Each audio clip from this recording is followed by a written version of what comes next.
জন্মাষ্টমীর শোভাযাত্রায় কৃষ্ণ সাজে সজ্জিত হয়ে অংশ নেন শিশু কিশোররা। কেউ বা শ্রীকৃষ্ণের পরম ভক্ত রাধার সাজে হাজির হন। কোথাও কোথাও শোভাযাত্রায় ফুটে উঠেছে শ্রীকৃষ্ণের জন্মলগ্নে কংসের কারাগারে মাতা দেবকীর বন্দী থাকার চিত্র।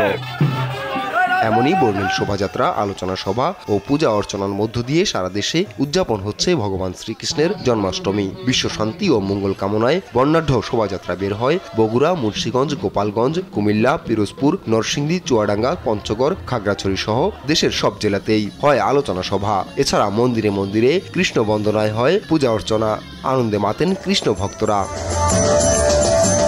প্রথম চাওয়াটা হলো যে দেশ ও জাতির কল্যাণে সম্প্রীতি, সৌন্দর্য এবং আগামীর যে প্রতিটি পরিবার, প্রতিটি সমাজ এবং রাষ্ট্র যেন সুখী সমৃদ্ধিভাবে জীবনযাপন করতে পারে এবং শান্তিময় জীবন নির্ধারণের জন্য মূলত আমাদের এই মহাবতার ভগবান শ্রীকৃষ্ণের জন্মাষ্টমীটা আমরা পালন করে থাকি।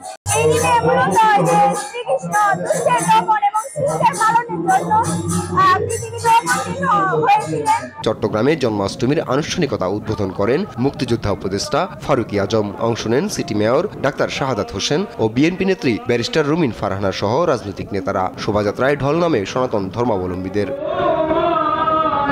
সনাতন ধর্মমতে 5252 বছর আগে দুষ্টের দমন আর শিষ্টের পালনের জন্য পৃথিবীতে জন্ম নেন ভগবান শ্রীকৃষ্ণ। তাই দিনটিকে যথাযোগ্য মর্যাদা ও উৎসাহ উদ্দীপনায় পালন করেন সনাতনীরা। আপন অপু, নিউজ ডেস্ক, দেশ টিভি।